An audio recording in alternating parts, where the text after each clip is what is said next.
Your stop losses really don't need to be as wide as you probably think they do. Now, my name's Nick. I've been trading for almost a decade. I've made millions of dollars in Forex, cryptocurrency, and stocks combined.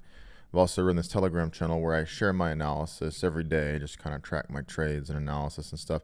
And what you'll see is that I only really just use support resistance levels. And the places in which I put my stop losses are based off of these support resistance levels. And what's even more interesting is that you don't even have to use support resistance as a way to predict price. You just use them as a way to control risk. So in this video, I'm going to teach you how to do this to control risk. I'm going to show you that you're probably putting your stop losses way too wide, way much wider than they really need to be.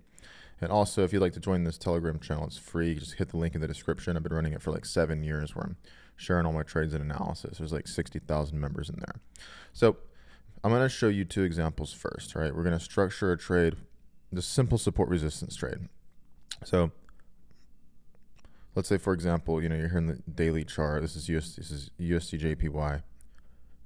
And let's say that you sell here at the resistance zone, right? So you have a couple different ways you can structure this trade if you're using support resistance. You can put a stop just on the other side of the support resistance zone. Then you can put a target, wherever you think you should put a target. In this case, at whatever you believe the next zone to be. So in this case, you get a 1 to 2 risk reward ratio. So let me show you what happens if you were to structure the trade differently by having a tighter stop loss, risking the same amount, right? Risking 1% per trade, 2% per trade, whatever you think is acceptable based on your risk tolerance and your constraints and your leverage and margin and broker. So when we go to a lower time frame, like the 1 minute chart or the 5 minute chart or something like that, you'll see that price has all these moves up and down, right? But the same exact thing happens. If you go really far deep into the weeds, you can find little support resistance zones here on the 1 minute chart, right? And price statistically is only going to bounce at these zones roughly half the time. Half the time they'll bounce, the other half of the time price will break past the zone and go past it. Now, fortunately for you, that doesn't matter because as long as you're entering a trade wherever you think you should enter, and as long as price does in fact every now and then take off into profit, it doesn't really matter where you enter, in particular. So let's cherry pick a little perfect example here. And then what I'll do is just to show you that, I'm not actually cherry picking, is we'll show you some trades I took this week where I got some huge winners, like that were like 10 times what the risk was on them. But I'll show you those examples here in a second. They're also in Telegram, but we're going to break it all down. This is just to give you the concept. So price is here at this resistance zone. Let's say, as it's going down, price goes way down here, it pulls all the way back, and then this entry, right here along where this line is that we put on the daily chart, let's say you get a similar entry, but you were looking at it here on the 1 minute chart, and it was as price kind of started to go down. So price pulled back, made a low, lower high, lower low, lower high, lower low, lower high, and it just starts kind of doing this pattern. So let's say now you enter right here, right? So you enter as it starts pulling back, maybe it starts going into profit, so you enter. And then now, instead of putting your stop way above the support resistance zone up there, you just put your stop above this little recent high on this time frame.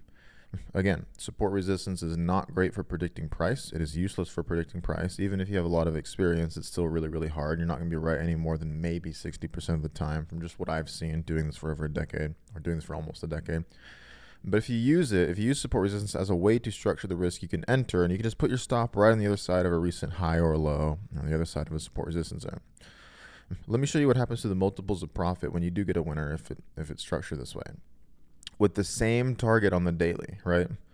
The exact same target, which is all the way down here.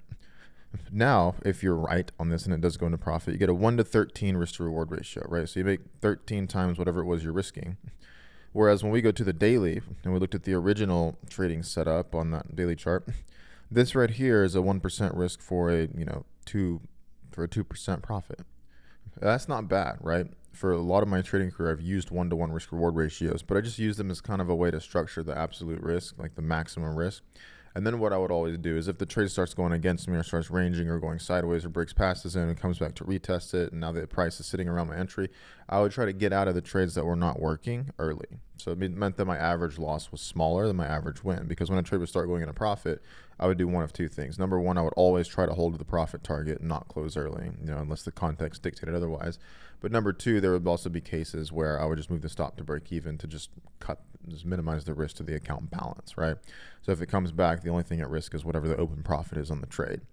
All that matters is protecting capital and trading. You just have to keep things simple and control risk. If you're not doing those things, then it's going to be really, really hard for you to make a profit long term. And most people won't. Most people can't. It's really, really hard. Trading is risky. Most people lose money. You probably shouldn't even be trying to trade. But then again, you have a few people that can make it work, low single digit percentages. I'm just showing you it's worked for me. So in this example, having a smaller stop loss instead of having a wider stop loss is actually the better option, because it means that, yes, you will have longer losing streaks. You will lose 1, 2, 3, 4, 5, 6, 7, 8, 9, 10 trades in a row sometimes. But when you do get a winner, you get a winner like this where it's like 13 units of profit.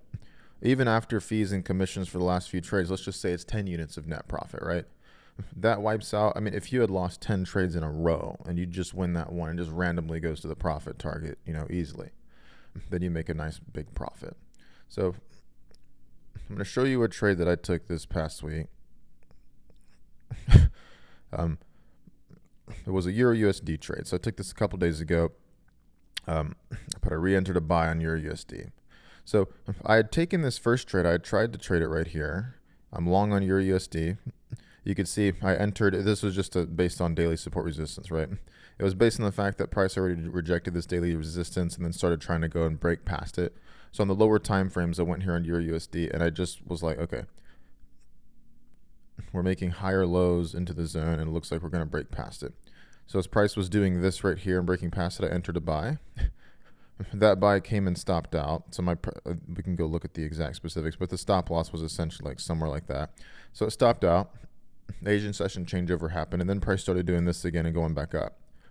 So what did I do? I just re-entered another buy, had my stop right under the recent lows, and then I had my target way up at the next resistance zone, which was the extreme high here on the daily chart. So long story short, the second one worked out. The second one went all the way to the high and hit the TP. And the exact trades right here, this is the Nick's Trades group where I call my trades in Discord. It's called MFX Nick's Trades. It's just a little subscription group where people follow my trades, so that when I post trades like this, they have access to them. This was the Euro USD trade. That was the first one. So that one came and stopped out, right? And you can see I'm risking 1% of the account, which is like $250. I'm growing a 25K account to 50K right now. That was that. And then I went right here. I went long on GBP/USD. This one came and stopped out. And then I re-entered a buy on Euro USD, right? So I had lost like the previous few trades before this, but you can see right here, the risk is like $230, $240, and then that's the entry. The stop is just underneath all the recent lows right there in the 1 minute chart. But the daily analysis still is factored in, right? It's like thinking that it might move from this daily zone to the next daily zone because looks like it might break past. Price came into this zone, was refusing to drop.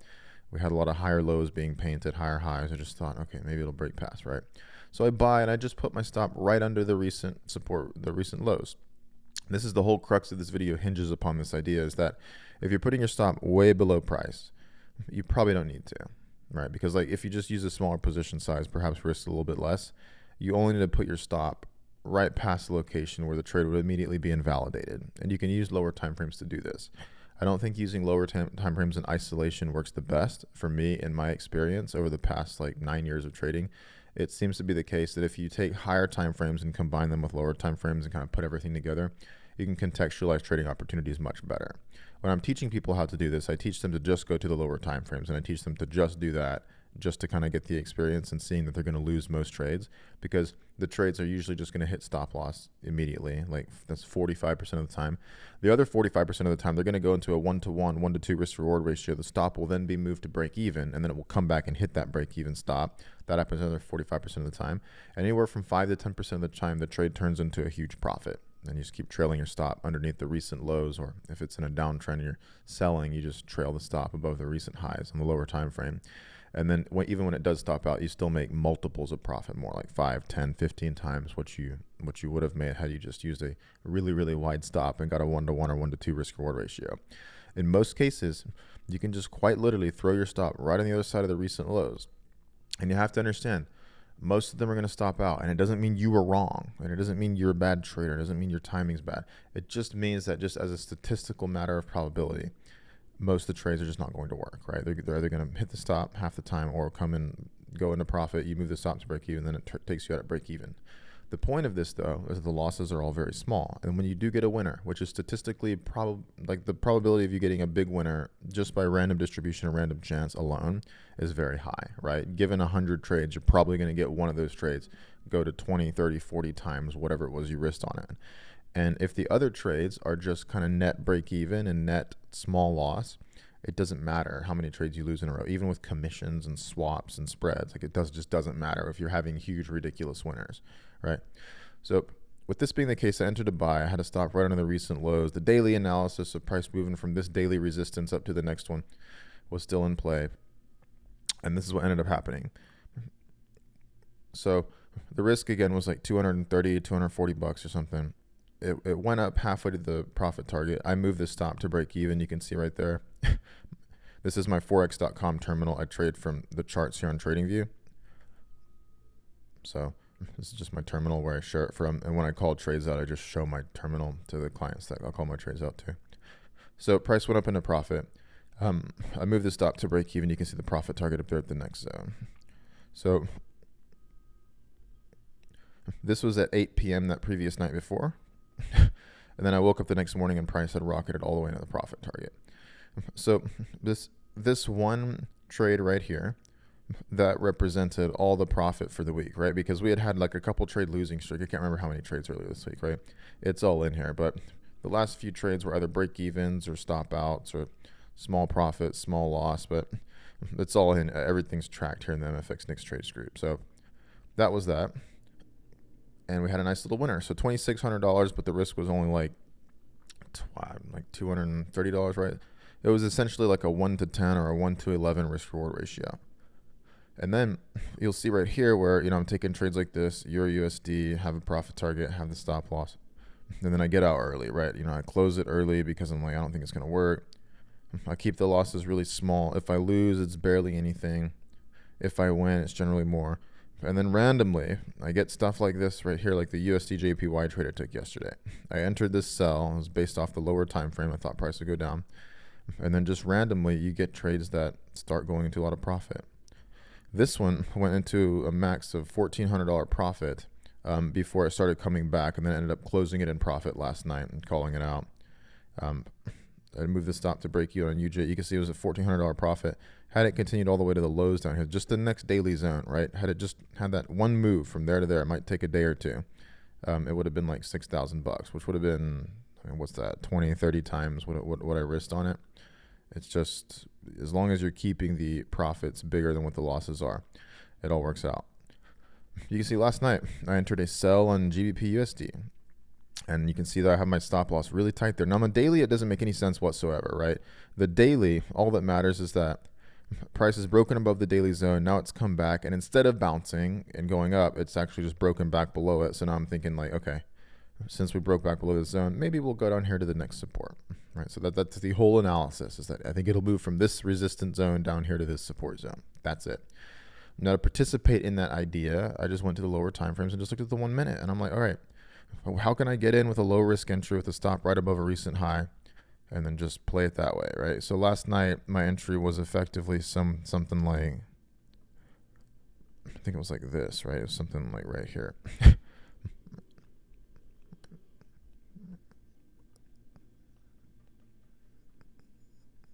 Yeah. So it was effectively just something like this. I think the stop was real tight right there. So what happened last night? So this was last night. It's around 10 p.m. Price started going up. It started coming back down, and then it went into some profit, right? At one point, it was in a 1 to 3 profit. Went back up, hit this stop loss because I'm no longer in this trade right now, so it stopped out. So perhaps the stop was like a little bit closer, and it would have got pinned out. It didn't get pinned out there immediately last night, but it did further over here. So I think the spread must have stopped me out. It came back and stopped me out. Now it's since gone back into profit. Well, guess what I can do now, right? If I still think the outcome's going to occur, and I still think that the downtrend's going to occur, then all I have to do is I hit trade right here. The way I structure these trades is I just start by entering a position. Then I drag the stop loss to where I want the stop to be. In this case, all it has to really be above is the recent high right there. That's it. And then what I do is I add the amount of position volume that I'd need to make this reflect about $250 of risk, which is about 1% of the account. And now what I'll do is I'll do the same profit target, right? The exact same profit target on the daily.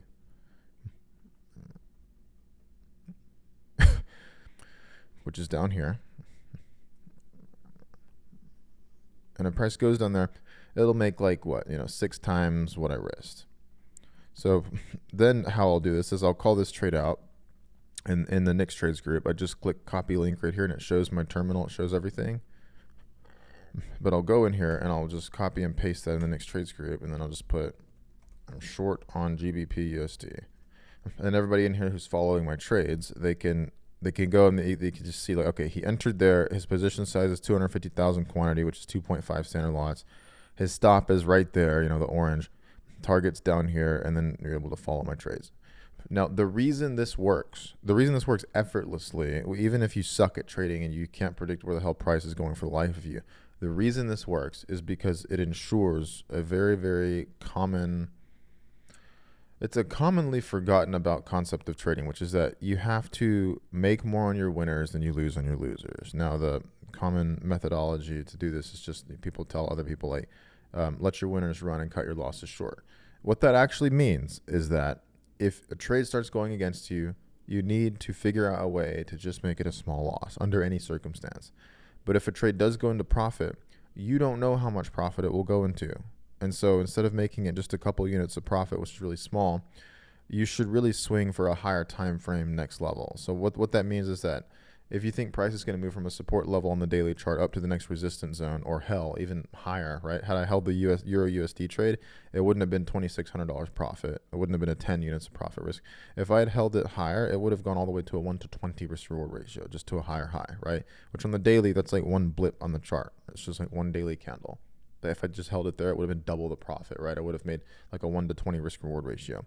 That means I could quite literally stop out on the next 20 trades in a row, pre-commission, I guess, and maybe like the next 15 trades in a row. I could stop out on all of them, and I'd still be slightly up, if not just break even. You have to make more on your winners than you lose on your losers.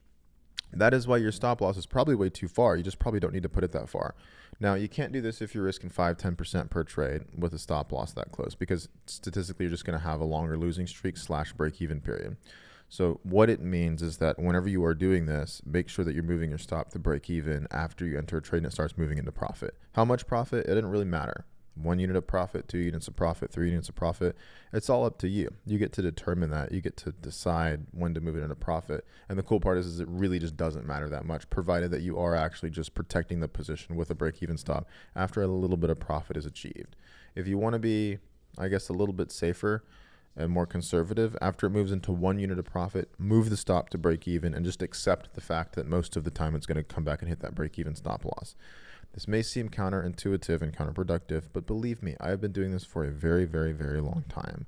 I have seen everything. I've tried all sorts of different stuff. I'm uniquely qualified to tell you that simply protecting capital and letting the winners represent all the profit to the account while keeping the losses really small is the best way to go about it. If you don't go about it this way, you're going to fall trapped to literally what most people fall trapped to, which is losing more net than they make net. If you structure things this way, your losses will always be small and your profits will always be bigger. Just from statistical random chance, your profits will be bigger than your losses. And I'm not lying to you, because you can go and test this for yourself. You can go back test in the TradingView replay mode. You can follow my trades in Telegram for free, the analysis that I share every day, and then the exact trades, right? I post the analysis of what I think might happen, but then the way I participate in it by using the lower time frames and entering the trades, all this is called in my the paid MFX Nick's Trades group. There's also a group chat where you can ask me questions and we can hang out. I do like Zoom sessions every single day. So if you're wanting to learn, it's a great resource for you to learn, be able to ask me questions directly. And it's really cheap. It's $250 a month to be able to get like unlimited access to ask me anything at any time as much as you want. That's kind of ridiculous. I should probably raise the price on it. But for now, it's just $250 a month and you can follow everything there. So this is why your stop losses probably don't need to be as far as you think they do. I'll give you another example. Euro USD, let's say you had traded this breakout, right? So my entry was effectively something like here with a stop very, very, very close. And then a target of, it ended up being a 1 to 10 risk to reward ratio. So let me see, the target was right there, entry was down here. So it was something along the lines of like this, right? 1 to 10 risk reward ratio, 1 to 11. That's what it panned out to be. And remember, the first one was a stop out. So I lost 1 unit of risk, which was 1%. And then I won 10, 11 units of profit on the next one, right? So it was net, I made like 9 or 10 units of profit net after the commissions, after the previous loss. Imagine had I just done a usual situation and structured off the daily, put the stop underneath the recent lows, which is perfectly fine, right? So I just put the stop underneath there. And then I had the same exact target as I did for the first one, right? Had I done it like this, same everything, same, the entry was down here. This would have been a 1 to 2, right? And it wouldn't have stopped out, right? It would have gone maybe a little bit against me, but the stop was far enough that it wouldn't have got stopped out. However, if I were right, that same outcome, I would have only profited 2 units of profit. So if you're risking 5%, you profit 2 units of profit, that's 10%, right? But if you're risking 1%, then your units of profit is only going to be 2%. If you're risking 5%, but you have a 1 to 10 risk reward ratio and you somehow win that trade, which is going to happen at some point, you might fatally wound your account before that happens just because the losing streaks are a lot longer, losers and break evens.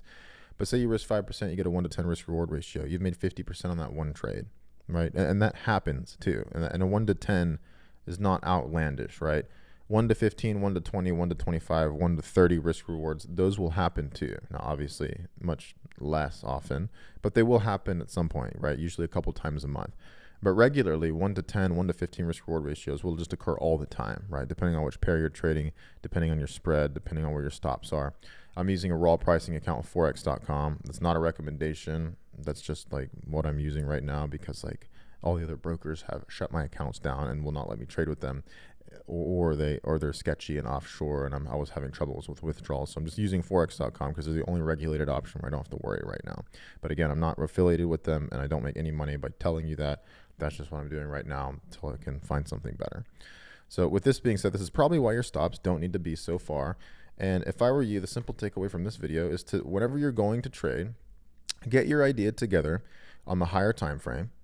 And then whenever you get your idea together on that higher time frame, go to the lower time frame and wait for an opportunity to participate in that with a lower risk entry, right? So the idea would be that you have a resistance zone, for example. And I'm going to draw a line here to separate these charts or whatever. Let's say, on the daily chart, price has gone up into a resistance and then it's starting to go away, right? On the daily chart, it would look like this right here on the left. Now, let's say you go to the 1 minute chart, and then what you're seeing on the 1 minute chart is, prices has this huge sweep up into the zone, and then prices started to kind of go away from the zone and make lower lows and lower highs and start to do this, right? So that move right there on the daily, all this shit going down, that's all this right here on the 1 minute, right? All you really need to do, right? You could structure the trade like by selling right here, putting your stop all the way above the support resistance zone, and then your target somewhere lower. You get a 1 to 1, 1 to 2, 1 to 3. Or what you could do is you could just enter a sell, say as price is going down here and it kind of makes a little pullback. You can enter a sell there. You can put your stop just above the most recent high, because if it's going to continue its downtrend, it's not going to break past that recent high, right? Usually it'll just make a lower high and then it will continue going. So your stop just needs to be like right past whatever the most recent high is, which is why we use support resistance to structure risk. It's great for structuring risk. And then you can have your target, the same target though, on this 1 minute chart. Obviously it'll look bigger, but if you have that same target as you do on the daily, now instead of you being rewarded 2 or 3 units of gain, you're rewarded like 5, 10, 15 units of gain, right? Usually way more than 5, usually like 10, 15, 20 units of potential gain. And even if you get stopped out once or twice before that move happens and you finally profit from it, you still make more, right? And you can make more with a lower win rate, right? The win rate is irrelevant. The win rate is just something that your ego tells you have to have in order for you to feel good about the fact that you're not losing every freaking trade. But the win rate is a stupid thing to focus on. It's a very foolish way to spend your time focusing on trading. What's better is to focus on risk and how much you're risking per trade. And what's better is to also make sure that you're making way more on your winners. So that way, it just pales in comparison to the losers. The losers will just not matter at all. And you'll just be like, yeah, I lost a trade. I don't even feel weird about it. Like, it was a small loss. It is what it is. I'll just keep taking the next trade, knowing that at some point you're going to get a huge winner.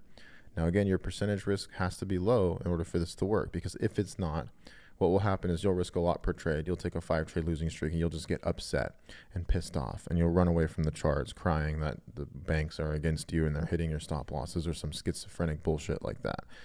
If you're doing that right, you probably shouldn't be trading to begin with. You should probably just stop, especially if you've been doing it for a while and you're still having those kinds of emotions and feelings. That kind of lack of emotional regulation is just not going to work in trading.